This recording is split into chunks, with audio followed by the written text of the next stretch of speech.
弟兄姊妹平安，今天是2025年的4月16号。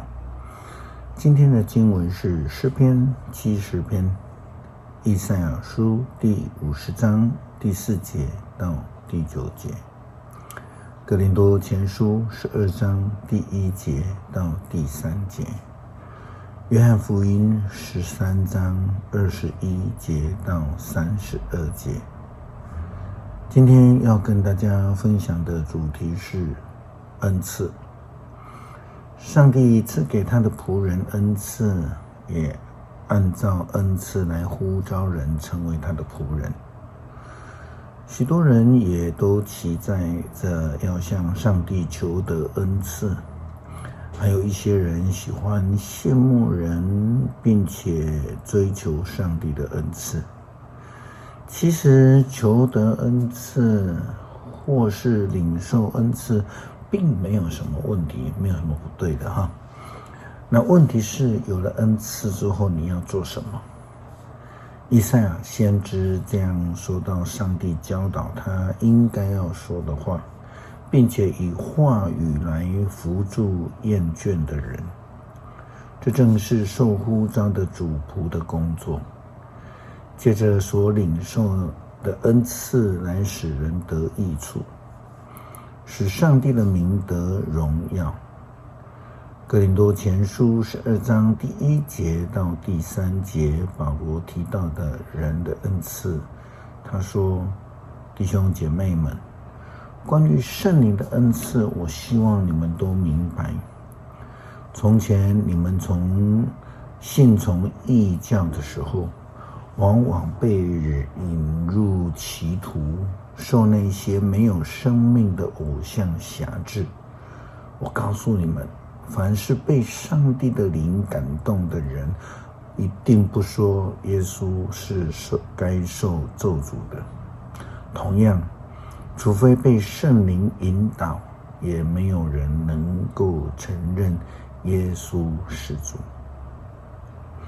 圣灵的恩赐就是要使人能够承认耶稣是主，是要使人来服侍主的。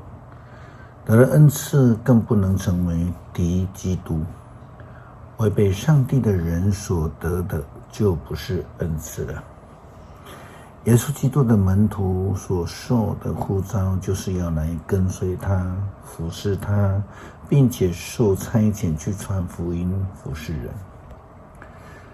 但是耶稣基督的门徒当中，犹大却让他的恩赐成为了出卖耶稣基督的原因或是工具。约翰福音12章记载了耶稣基督他在门徒当中沉痛的宣告说：你们中间有人要出卖我。而那一位出卖耶稣基督的门徒是在门徒当中呢，掌管经济的犹大。约翰福音形容他说，他原本是个贼，原本是用来服侍主、管理门徒当中财物的人的恩赐，却因为贪心被撒旦所迷惑，而出卖了他的老师。当恩赐变了样，失去了警醒，成为害人违背上帝的工具，就不再是恩赐了。基督徒你我应当小心，让恩赐成为荣神益人的工具，来求主帮助我们。诗篇70篇，上帝啊，求你救我；上主啊，求你快来帮助我。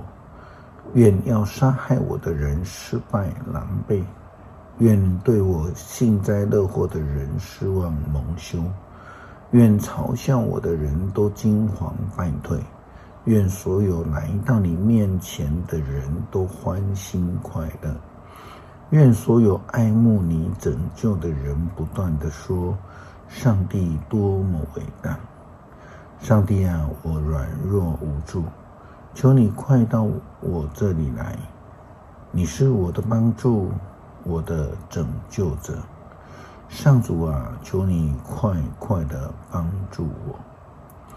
恳求上帝帮助我们在圣周的当中更加的警醒，反省自己，将所领受到的恩赐用来服侍人，来荣耀神。求主帮助我们。